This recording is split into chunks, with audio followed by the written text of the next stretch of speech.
Welcome back to another technical deep dive here in the Debug Zone. Today we're tackling a big question and breaking it down with us from other users. Hopefully this clears up some misconceptions and helps you get the answer you need.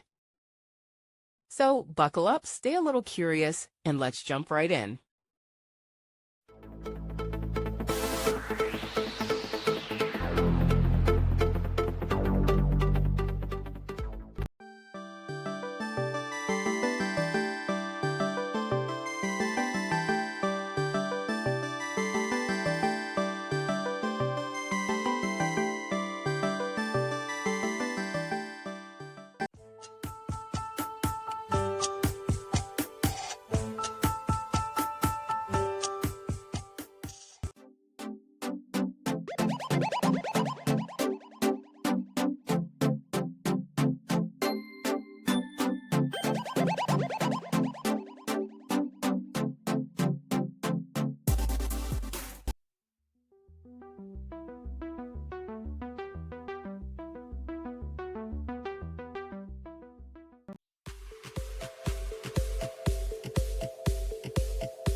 And that's a wrap. I hope you found the answer you were looking for. If you did, take a second to hit that subscribe button. It really helps out.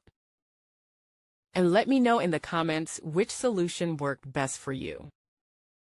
See you next time in the Debug Zone.